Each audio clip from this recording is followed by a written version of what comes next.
Queridos, bom dia. Faremos hoje a aula sobre o presidente Eurico Gaspar Dutra, que marca a redemocratização do Brasil depois de 8 anos de ditadura Vargas, 15 anos ininterruptos de governo do senhor Getúlio Dornelles Vargas, tá bom? Lembrando que a era Vargas inicia-se em 1930 com um golpe, ao qual muitos denominam de revolução, e se encerra com uma ação militar. O mesmo grupo militar que havia colocado Vargas na presidência em 1930 será responsável pela sua deposição em 1945. Dentre os envolvidos na ação militar de 1945 estava esse cara aqui, ó, Eurico Gaspar Dutra. Eu vou colocar aqui uma observação fundamental, certo? Presidente e Marechal Eurico Gaspar Dutra, tá bom? Para deixar bem claro que o Dutra era militar do Exército Brasileiro, certo?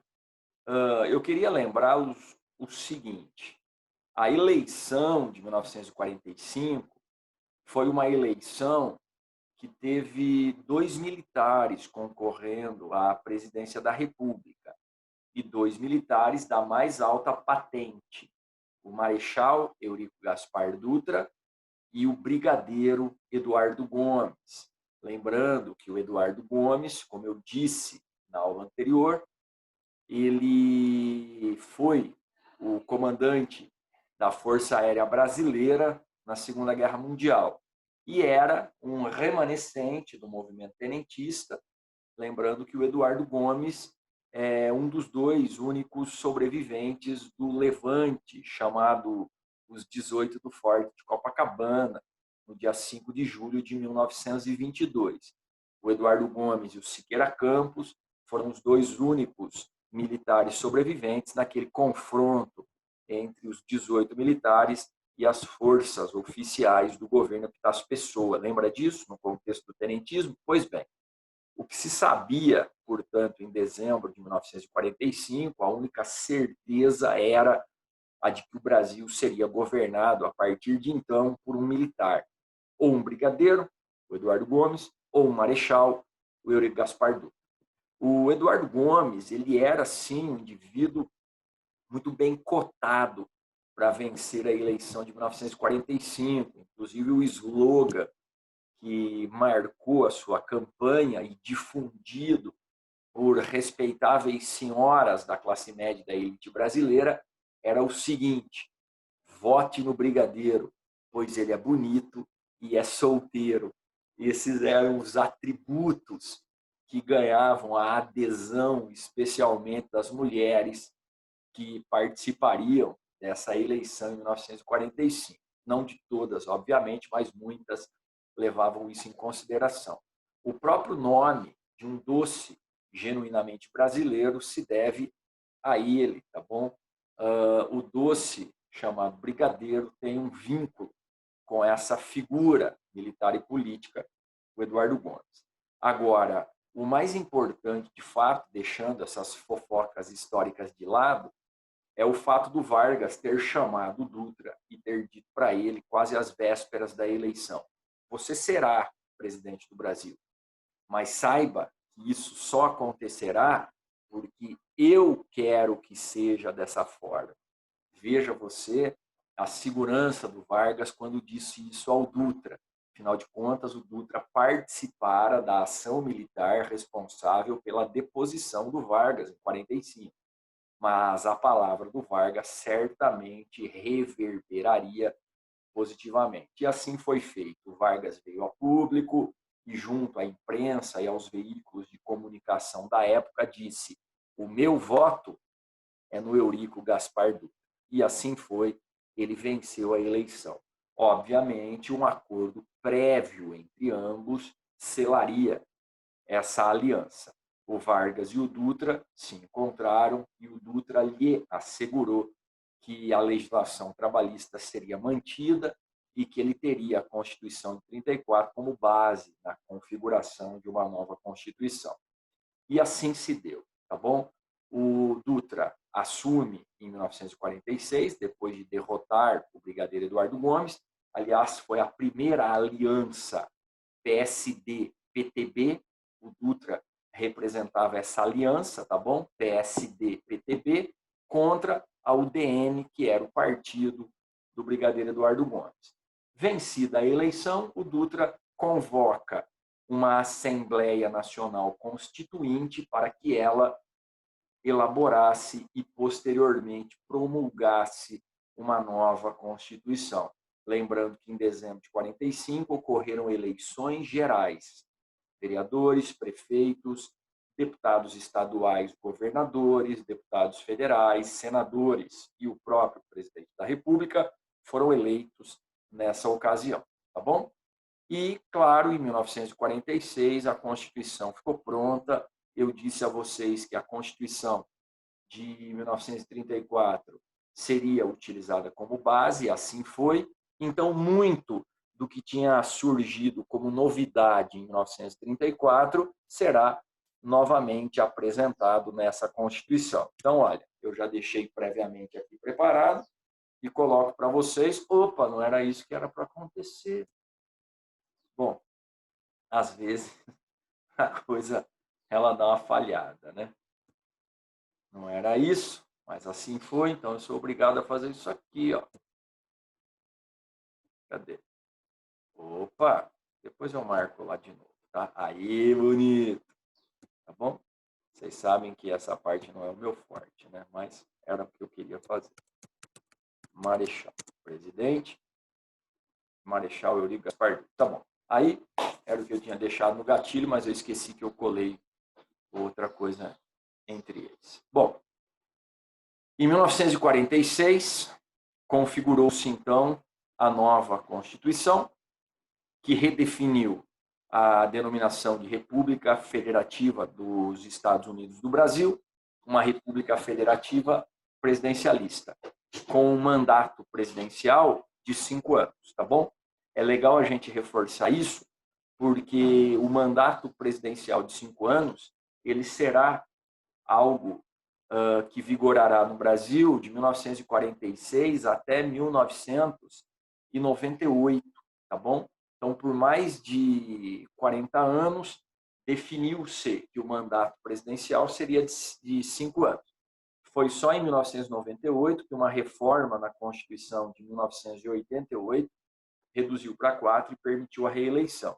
Eu gosto sempre de falar isso, porque embora a reeleição seja uma realidade, e todos vocês aí desse lado tenham nascido a partir disso, a reeleição só se tornou algo legalmente possível no Brasil a partir de 1998, quando se deu a primeira reeleição da história, que foi a do Fernando Henrique Cardoso. Antes disso, nunca foi permitido a reeleição no Brasil, certo?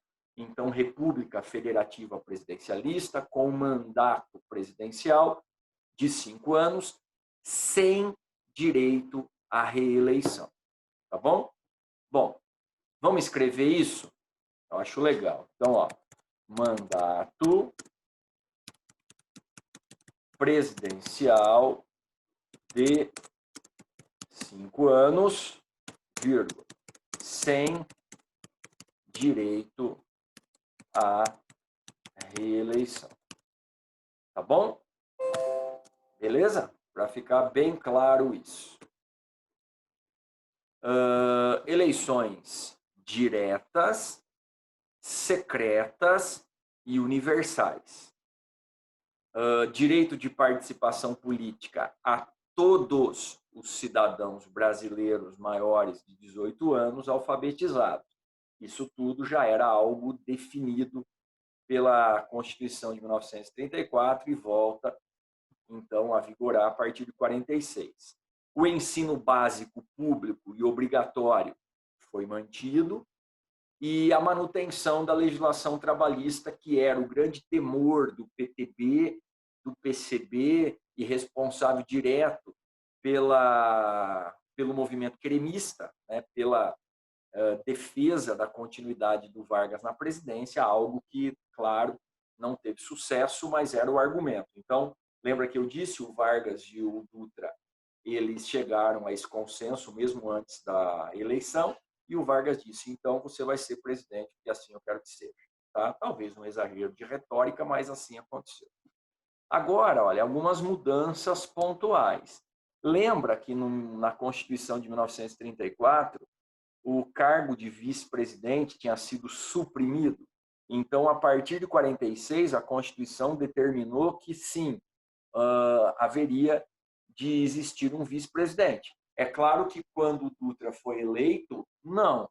Mas na próxima eleição, na de 1950, o cargo de vice-presidente voltaria a ser escolhido. E vale lembrar de novo que o vice-presidente era escolhido com um voto próprio. Não era como hoje, vota-se para o presidente, o vice vem de brinde. Não. Na época, votava-se para presidente e votava-se separadamente para vice, tá bom? Então, vou colocar assim, ó, restauração do cargo de vice-presidente, certo? Com voto próprio, certo? Com voto separado de presidente e do número de 3 senadores por estado. Tá bom? Beleza até aí? Lembra, a Constituição de 1934 tinha reduzido o número de 3 para 2 e agora de 46 restauraria o número de 3 senadores por estado, certo? Outra coisa, a eleição de 1945, ela elegeu 2 senadores. Então, como o cargo de senador no Brasil é de 8 anos, na próxima eleição eles escolheriam esse terceiro. Tudo bem? E até hoje é assim. Numa eleição, vota-se em 2 senadores, na outra eleição, depois de 4 anos, vota-se em um senador, né? Porque o senador é o único cargo político do Brasil de 8 anos, certo? Os demais, todos, hoje em dia, são de 4 anos, tá bom? Beleza, então, restauração do cargo de vice-presidente e do número de 3 senadores por estado, tá? Beleza. Então, estas são as principais determinações da Constituição promulgada em 1946, representando a redemocratização brasileira. Só que muita coisa aqui foi modificada, tá? Por exemplo, ó, isso aqui foi mantido na Constituição, eu quero colocar isso só para deixar bem claro o que eu vou dizer na sequência. Ó. Liberdade político-partidária, certo? O que é que significa isso? Que conforme a medida do Vargas adotada ainda em 45, os partidos políticos poderiam existir sem nenhum problema, tá bom? Só que a Guerra Fria, iniciada logo depois do término da Segunda Guerra Mundial, e para alguns iniciada já quando os Estados Unidos detonaram as bombas nucleares sobre o Japão, e para outros, inaugurada com a chamada doutrina Truman, a qual tinha o Plano Marshall como principal ação do governo norte-americano na recuperação dos países europeus devastados pela Segunda Guerra Mundial, enfim, a Guerra Fria ela torna-se algo que vigorou desde o pós-Segunda Guerra Mundial até o início dos anos 90. Né? Podemos levar isso até 1991, dezembro de 1991, quando o presidente da União Soviética, Boris Yeltsin, ele declarou a Rússia separada daquele bloco de 15 países que formavam a União Soviética, lá inaugurada em 1924 pelo Lenin, lembrando que a União Soviética ela é formada ali, naquele contexto. Tudo bem? Bom, em 1922, na verdade, a União Soviética se forma, em 24, Lenin falece. Né? É uma correção de data. Enfim, a Guerra Fria ela é o conflito ideológico, armamentista, que atravessou essas décadas, de 40 até o comecinho dos anos 90. E, embora os Estados Unidos e a União Soviética tivessem lutado no mesmo lado na Segunda Guerra Mundial, terminada a Segunda Guerra, eles começam a se confrontar, uma guerra silenciosa, como vocês bem sabem, ideológica. Silenciosa, na verdade, é um exagero, é uma guerra bem barulhenta, porque tem muito conflito na Guerra Fria, só não há um conflito direto entre os Estados Unidos e a União Soviética. Agora, conflitos indiretos, nós temos aí inúmeros conflitos durante a Guerra Fria, certo? Os próprios conflitos no Oriente Médio, a Guerra da Coreia, depois tem a Guerra do Vietnã, tem o conflito em Cuba, tem as guerras em Angola, em Moçambique, no Afeganistão. Guerra tem de monte durante a Guerra Fria, só não há um conflito direto, embora os Estados Unidos e a União Soviética estivessem nos bastidores de todas essas guerras que eu citei, tá bom? O principal reflexo da Guerra Fria no Brasil, ele será percebido em 1947, tá bom? Então, ó, vou marcar aqui, 1947, tá? O governo Dutra, totalmente influenciado pela Guerra Fria, ele tomará algumas medidas que também ecoarão politicamente favorável aos Estados Unidos. O governo Dutra ele é um governo de aproximação com os Estados Unidos. Para muitos historiadores, uma aproximação exagerada. Tá? Há quem assegure que o Dutra ele foi o primeiro presidente a representar a seguinte frase: tudo o que for bom para os Estados Unidos há de ser bom também para o Brasil. Então vejam como a história ela tem, né, as suas armadilhas de repetição de enredo. Então a aproximação do Brasil com os Estados Unidos já aconteceu durante o governo Dutra. E há quem diga que se trata de uma passagem verdadeira, o encontro do presidente R. Truman dos Estados Unidos com o presidente Eurico Gaspar Dutra do Brasil, no qual o Truman teria dito, de forma bem simpática, claro, no encontro com o Dutra: "How do you do, Dutra?" E o Dutra teria lhe respondido: "How true you true, Truman?" Então, dizem que isso é verdade, esse bilhete é verdadeiro, demonstrando um pouquinho de desconhecimento da língua inglesa pelo presidente brasileiro, que não é nenhum absurdo, porque muitos presidentes também não tinham domínio. Aliás, o Brasil teve poucos presidentes poliglotas. Destaque para o príncipe dos sociólogos, como era conhecido, o Fernando Henrique Cardoso, que além de ser poliglota, era muito culto, e isso dificultava, inclusive, a comunicação dele com os brasileiros. Facilitava com outros líderes internacionais, mas a fluidez da sua língua, a linguagem culta dominada por ele, dificultava, inclusive, a comunicação dele com os brasileiros. Os brasileiros gostam mais de presidentes que falam de maneira bem simples ou até mesmo vulgar, como foi o Jânio Quadros, como foi o Lula, como é o Bolsonaro. Presidentes um tanto mais cultos não caem no gosto do brasileiro, que o brasileiro tem dificuldade para compreender a linguagem dita por eles. Enfim, dito isso, eu sigo no que interessa, tá bom? Em 1947, o presidente Dutra ele declara o rompimento das relações diplomáticas do Brasil com a União Soviética, certo? Então, ó, rompimento das relações diplomáticas do Brasil com a União Soviética, certo? Isso tudo é no contexto da Guerra Fria, tá? Então, rompimento das relações diplomáticas do Brasil com a União Soviética no contexto da Guerra Fria. Foi logo depois do presidente Truman ter lançado a doutrina Truman, que para alguns isso é o que marca o início da Guerra Fria, que o Dutra tomou essa atitude, certo? Bom, o rompimento das relações diplomáticas do Brasil com a União Soviética, claro que demonstrava uma aproximação ideológica do Brasil com os Estados Unidos, tá bom?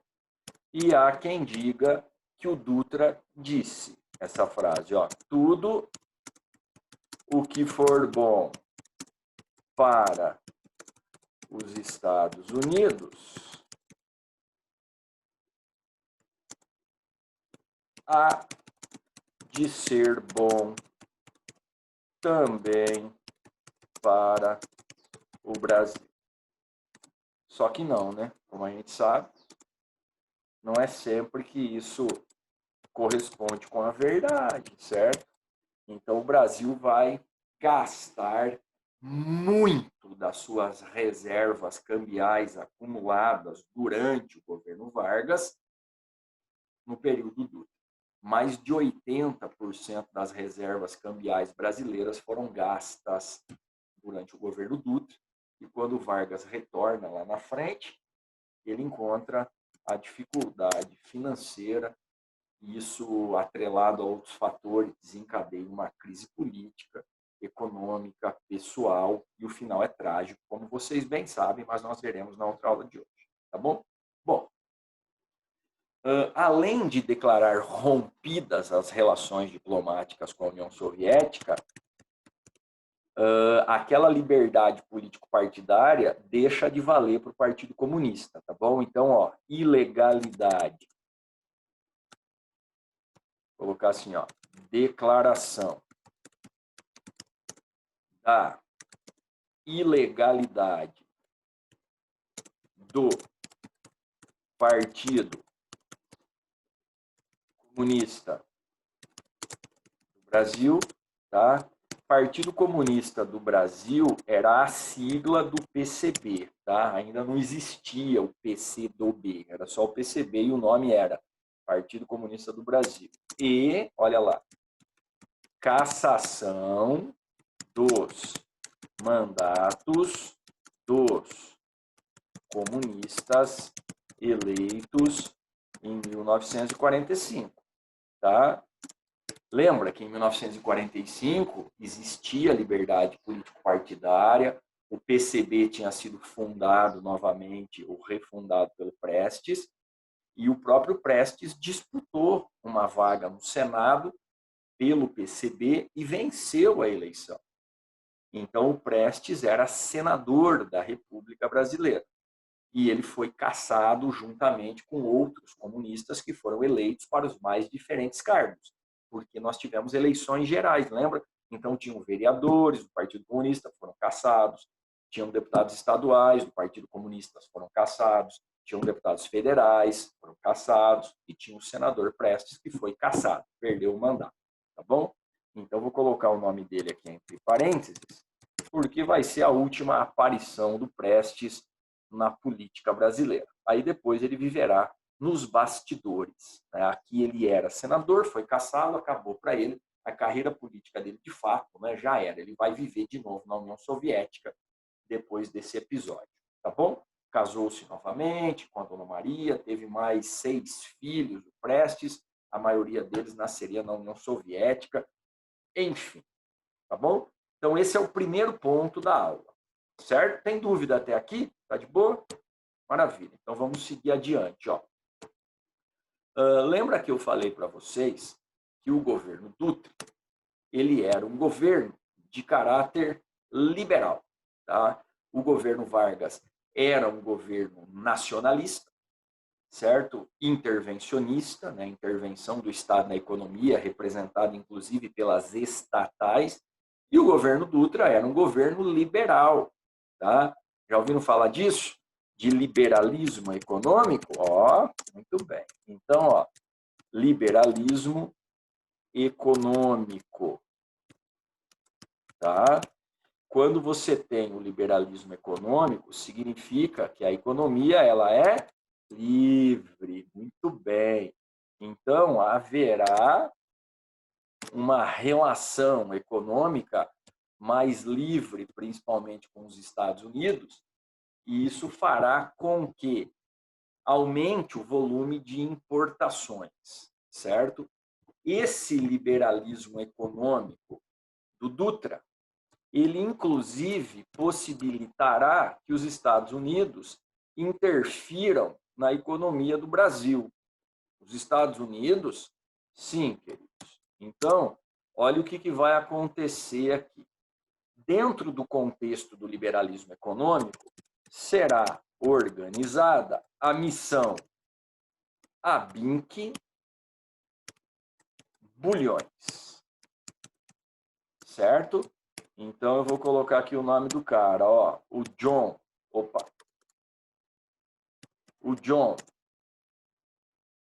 ABINC, escrevi John errado, né? John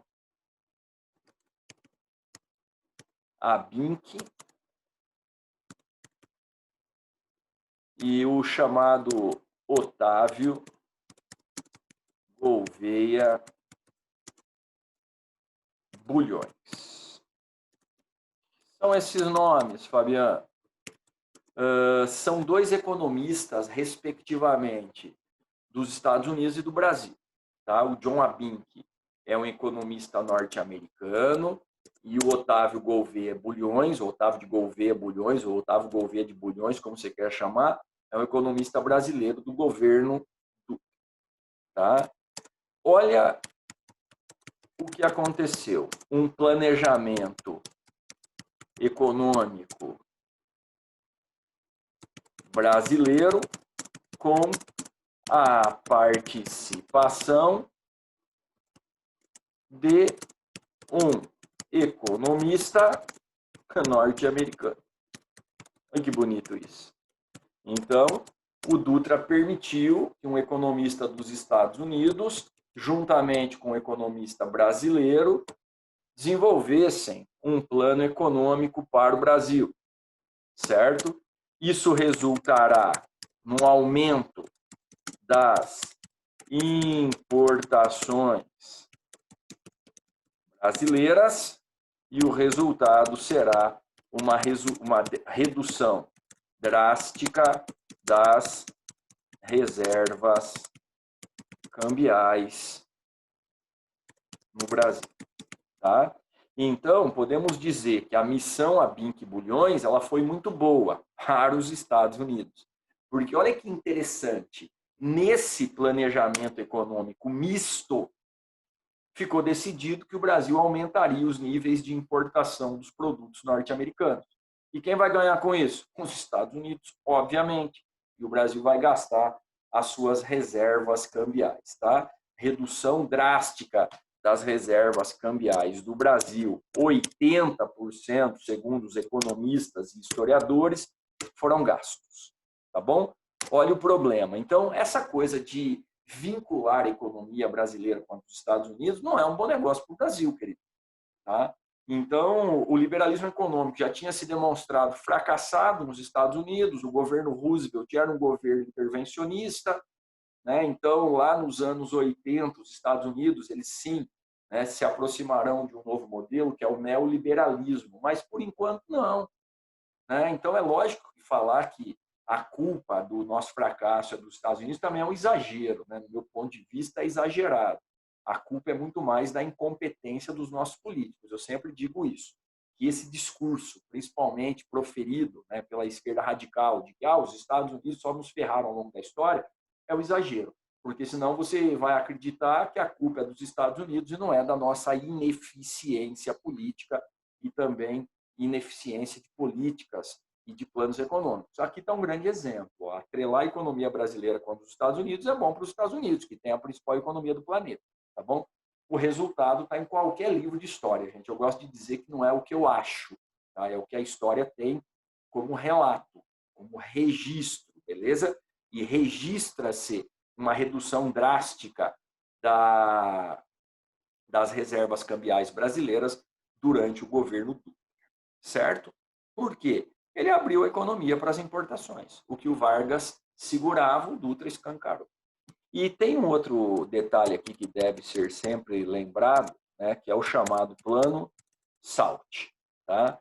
O Plano SALT tem, sim, a sua importância, é o primeiro plano econômico de aspecto global da nossa história. Né? Como assim de aspecto global, Fabiano? É um plano econômico que atuaria em diversas áreas da economia. Então, isso foi a primeira vez que aconteceu, certo? Por quê? Não havia planos econômicos, havia ações econômicas, né? Havia medidas econômicas. Plano econômico é a primeira vez. Tá? Então, o Plano SALT foi um plano econômico de aspecto amplo. Tá? Eu vou colocar amplo ao invés de global para não caracterizar aí uma má interpretação, achando que global era também. Opa, eu estou vendo que tem alguma coisa errada, né? Que era fora do Brasil e não é nada disso. Então, plano econômico de aspecto amplo para diversas áreas. Plano econômico de aspecto amplo para diversas áreas, né, da economia. Então, na verdade, diversas áreas, o próprio nome SALT, que daria, obviamente, uma dupla interpretação, né, que saltar significa ir adiante, tá? Ele também carrega na própria sigla as áreas que seriam investidas. Então, o S de saúde, tá? O AL de alimentação, o T de transporte e o E de energia, tá? Então, essas seriam as áreas que receberiam os investimentos. Saúde, saúde pública, né? Alimentação, basicamente, um maior incentivo de crédito aos produtores rurais, transporte rodoviário e energia hidrelétrica, tá bom? Embora ele tenha agido em algumas áreas com maior sucesso, como, por exemplo, a duplicação da rodovia Rio-São Paulo, que futuramente... A duplicação, coisa nenhuma, desculpa. A pavimentação da rodovia Rio-São Paulo, que futuramente, no governo JK, aí sim seria duplicada e rebatizada com o nome de rodovia Eurico Gaspar Dutra, e o início da construção da hidrelétrica de Paulo Afonso. Né? Foram as duas principais obras efetivamente realizadas no contexto do Plano SALT. Porém, o Plano SALT ele não terá o sucesso que a expectativa gerou, tá? Por conta de inúmeras razões. Dentre elas, a falta de recursos atrelados à viabilização do plano, certo? Então, esse é o principal, faltou dinheiro, certo? Então, falta de recursos atrelados à viabilização do plano. Além disso, a morosidade da aprovação do mesmo pelo Congresso Nacional, nós sabemos disso, né? Que o Congresso Nacional muitas vezes inviabiliza os projetos por conta da demora, certo? E não sou eu que estou dizendo isso, tá? Os livros de história também falam da incompetência administrativa, não do presidente, mas da equipe que deveria viabilizar tudo. E isso tudo, então, provoca o fracasso do plano. É o primeiro plano econômico, sim, de aspecto amplo, mas o resultado dele não é positivo. Tá bom, meus queridos? Então, olha, esse é o resumo da aula sobre o governo Dutra, certo? Eu vou compartilhar com vocês o resumo, tá aí, e em breve nós daremos sequência às aulas de História do Brasil.